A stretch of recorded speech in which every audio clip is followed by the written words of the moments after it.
میزبان معشوق علی بھلو. میرے ساتھ موجود ہیں سینئر صحافی محترم جناب اشفاق جعفری صاحب. اشفاق جعفری صاحب سے ہم آج کچھ خصوصی بات چیت کریں گے. السلام علیکم اشفاق جعفری صاحب. کیسے ہیں سر؟ آپ ٹھیک ہیں؟ اللہ کا بڑا کرم ہے. سر کچھ ہم آج آپ سے باتیں کریں گے صحافت کے حوالے سے. جی آپ سے ہمارا پہلا سوال یہ ہے کہ صحافت کی دنیا میں آپ کیسے آئے، کب آئے؟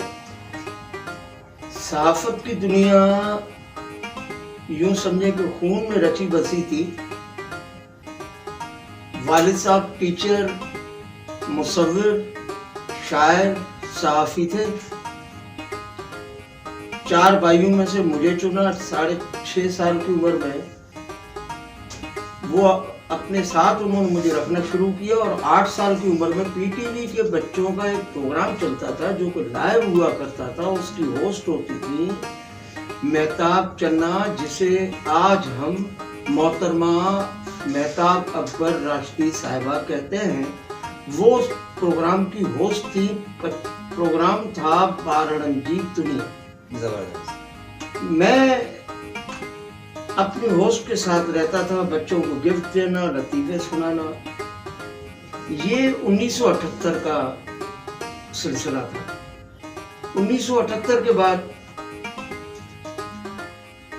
ریڈیو پاکستان پر مجھے مدعو کیا گیا اور وہاں 15 روپے ماہانہ چیک پر مجھے ہر سنڈے کو آدھے گھنٹے کا بچوں کا پروگرام کرنے کو کہا گیا، جو کہ میرے والد نے کہا کہ یہ پروگرام تمہیں کرنا ہے اور وہ میں کرتا رہا. یہاں سے میرا صحافتی سفر شروع ہو گیا.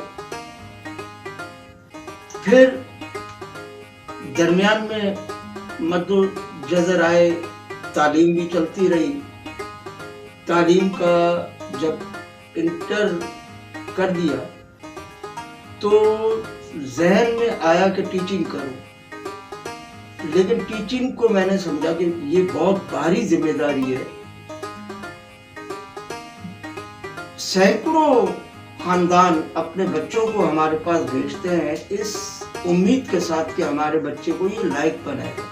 بالکل بالکل. لیکن میں شاید یہ ذمہ داری نبھا نہیں سکا.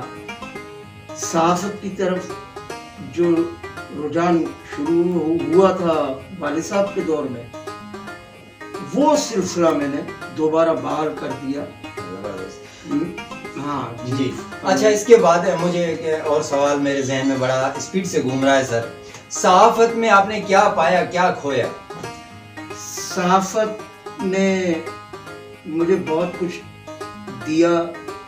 مجھے نام بھی دیا، مقام بھی دیا، عزت بھی دی، لیکن کھویا میں نے بہت کچھ کھویا. ہم جو لکھنا چاہتے تھے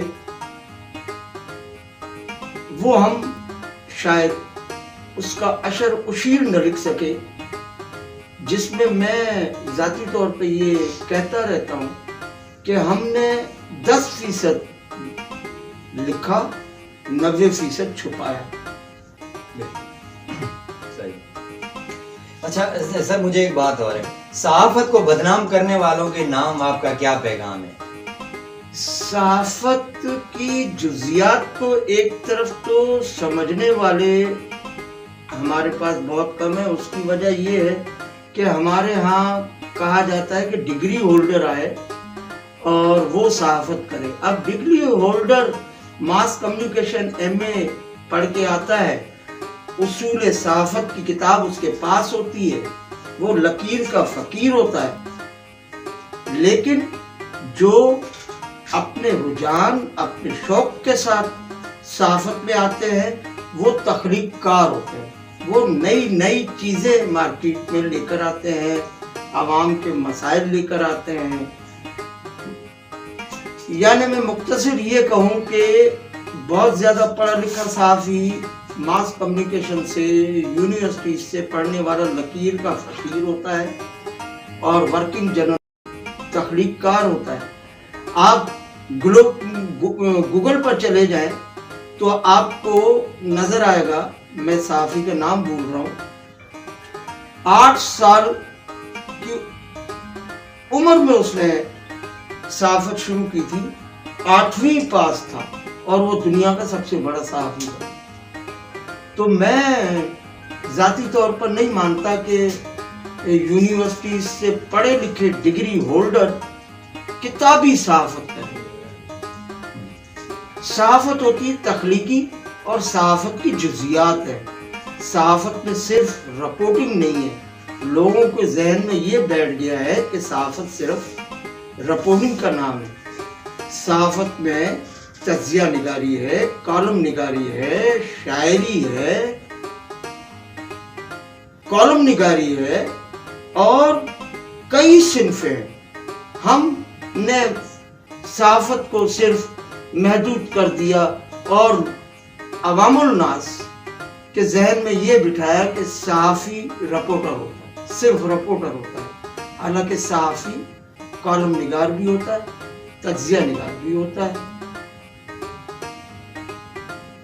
जी अच्छा, ये बताएं सर कि आजकल जैसे चल रहा है ये सिस्टम कि सहाफत तो लोग कर ही रहे हैं बैठे हुए, और उसके अलावा न्यू टैलेंट जो सहाफी बिरादरी आ रही है, जो मतलब अपनी दिलचस्पी सोशल मीडिया पे जैसे आप देख रहे हैं, फेसबुक हो गया, व्हाट्सएप हो गया, ट्विटर हो गया, तो उसके ऊपर जो नए नए सहाफी आए हैं जिन्होंने अपने अपने पेज बनाए हुए हैं लोगों के खिलाफ, जिसके खिलाफ उसका दिल चाहता है जातियात पे लिखने शुरू हो जाते हैं, उनके लिए क्या पैगाम है? आपने बहुत अच्छा सवाल किया और मैं पिछले जवाब में एक बात भूल गया सहाफत को बदनाम करने वालों के हवाले से।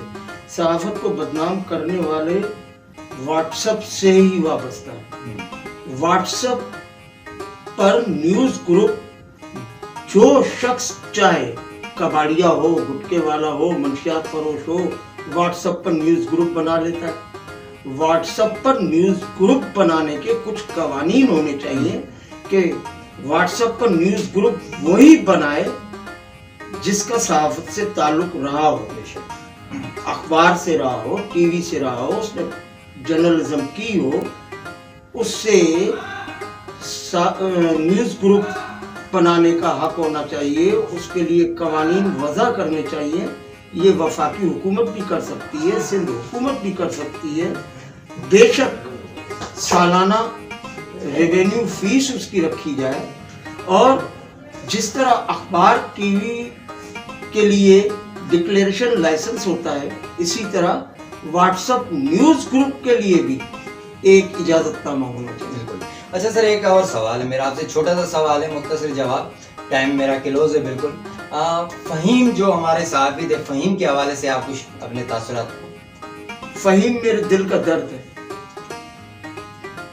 मेरे दिल का दर्द ऐसा है कि अखबारी मालकान ने 1980 में लिफाफा इज़्म आया।